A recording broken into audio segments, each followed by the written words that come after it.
Nottingham Forest have a huge injury crisis ahead of this crunch match against Brentford at the BTEC Stadium. Welcome to your match preview.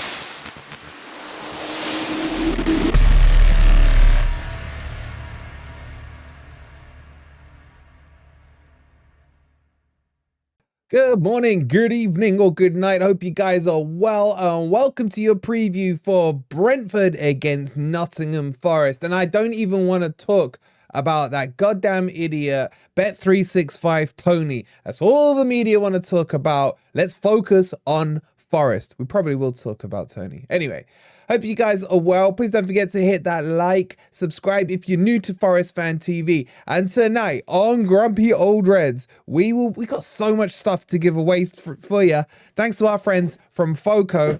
Look at this beautiful, beautiful Forest massive cup. How much tea could you get into that? We're giving that away for you tonight. Also, across on Twitter, we will be giving away this 70 quid's worth of the best stadium in the world. That's over on Twitter. Go check out our Twitter. On top of that, we'll be giving away a Forest gnome and a huge Forest flag. Make sure you enter that. The details are on our Twitter page at official FFTV. Go win yourself like over 100 quid's worth of Forest stuff.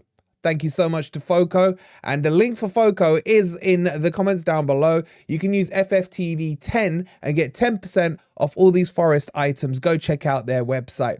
All right, let's get into this preview and let's talk about the injury crisis that is hitting Nuno. And let me move this stadium because it's huge. Let's move it out of the way. There we go.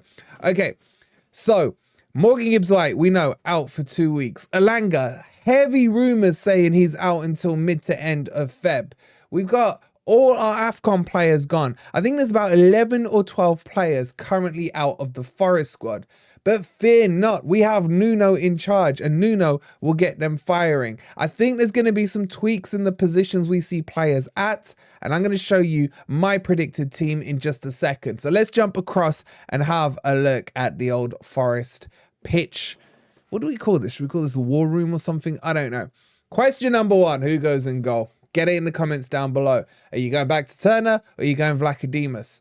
I know he did nothing in the Blackpool match. I just don't trust Turner. I don't trust either of them. Let me be straight with you. I don't trust either of them, but I'm going for Vlachodimos.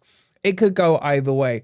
Murillo only cramp, so he should be okay for the match. He comes in definitely. And I think we're going to see Montiel come back in at right back. I like Montiel. I think he's good.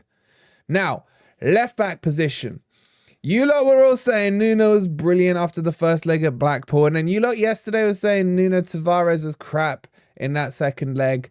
I'm still in the crap bracket for him, full stop. So I personally would go with Tuffalo at left back while Einar's still in the AFCON.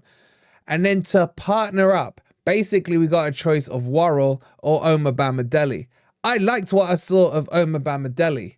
Now, pairing up Murillo and Omar Bamadeli against Toney, Bet365 Toney, could be risky. But I am prepared to take the risk with our young Irish lad right there. I just think Toney would chew and spit out Worrell. That would be my back four. I will make some changes in midfield. I liked, again, what I saw of Mangala. I thought Mangala was really good. Yes, okay, it was only Blackpool, whatever. But I like him in that CDM role. I don't think he progresses the ball enough, but he's tidy on the ball. He's tidy. He felt to me in that Blackpool match like he was the only one who was actually making passes from A to B. So I would put Mangala in. We may not see him because of all the rumours surrounding his transfer. If he can't play for whatever reason, I'll drop him and I'd put Yates in. But we have to, for me, so far in these last few matches, Dominguez has been one of the standout players, and he's not playing in his correct position at number 8 due to all the injuries and everything else. Now, Nuno may put Dominguez back out on the left, but what I would like to see is Mangala and Dominguez, and I think they would hold that midfield down beautifully as the 6 and the 8. And then what I would do to spice it up a bit, I don't rate him as a defender, but attacking-wise, he's not bad. I'd put Tavares in at left wing. And then in the hole, because Morgan Gibbs-White is injured, get your best, funniest comments on Aguilera and, you know, the relationship with Christina in the comments. I would say, come on over, Aguilera. Give the boy what he wants. What is that? Was that Brittany or Christina? No, that was Christina. I thought he was a bit of a genie in the bottle against Blackpool in that second half. He was really good. So I would play him in the number 10. I think he's got a bit of, you know what? He's small as well, but he was holding his own strength-wise, taking on a couple of players, did really well, helped with that second goal. Actually, it was Dominguez. But anyway, I'm bigging him up because I think he can do it.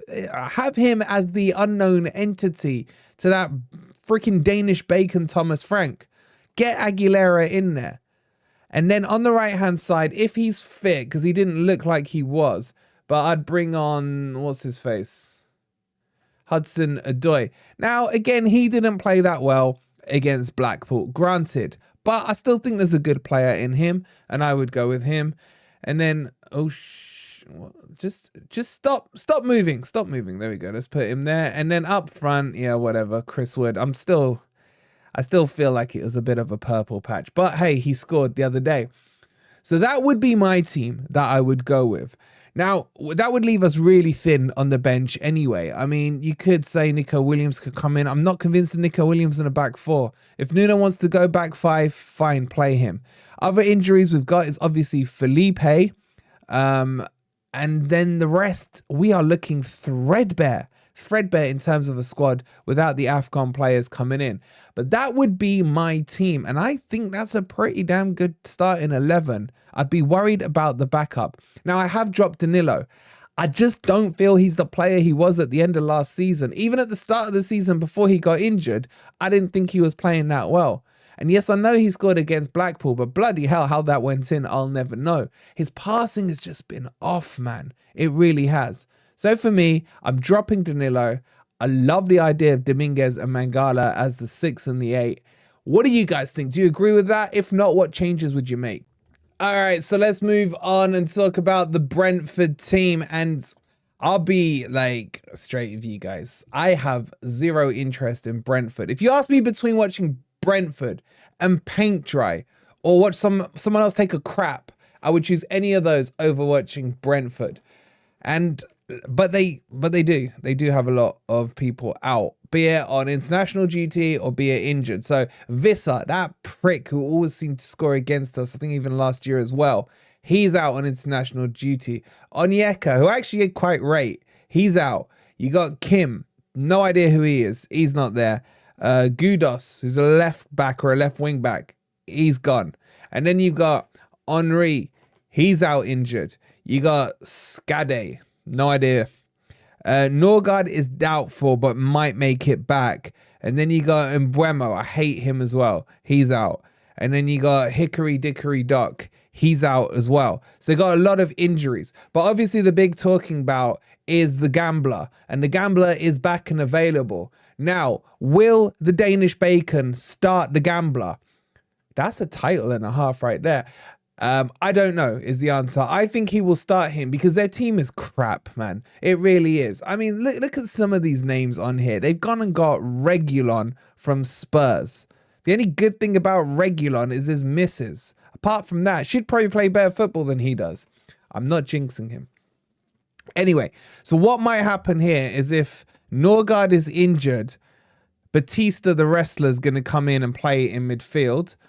And that's probably the change you'll see there. I think Mee's back and available, so he'll come back in along with Pincock and Collins.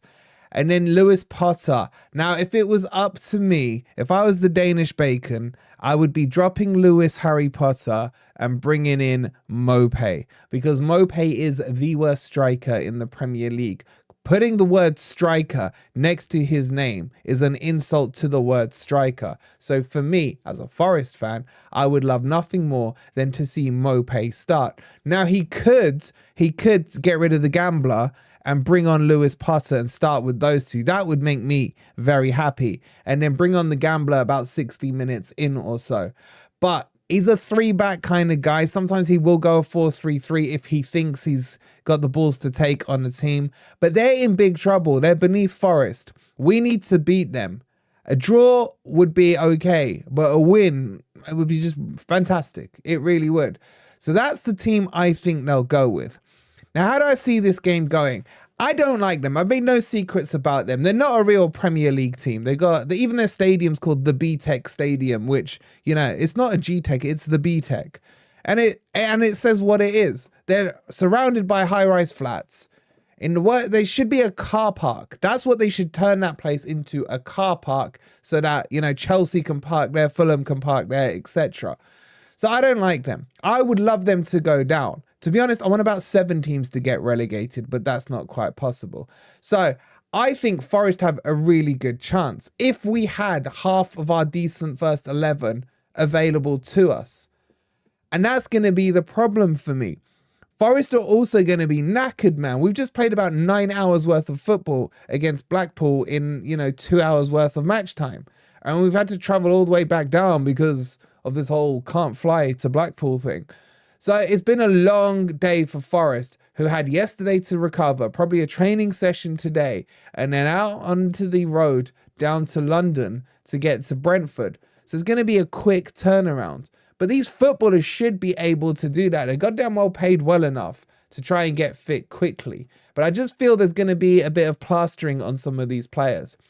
If you ask me instinctively what I think the scoreline will be on this, I think it will be a draw. I think it'll be like a 1-1 draw, something like that. But Forest can win this game.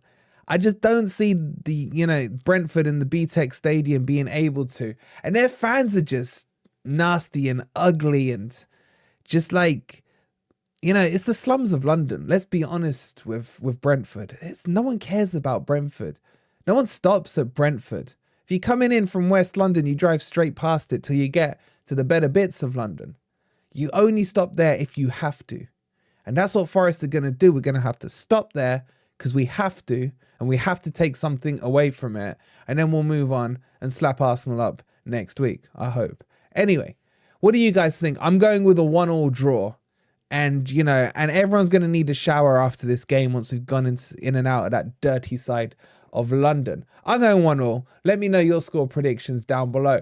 Don't forget, we've got the Predictor League coming up this afternoon. Then we got Grumpy Old Reds in the evening where we're doing those giveaways. Yeah, loads of stuff being given away to say thank you for getting us to 16k. And thank you again to Foco for sponsoring this and giving us these items to give to you guys. Make sure you show them some love. Go check out their website and all the Forest merch they've got there. It's all licensed Forest stuff, all beautiful products.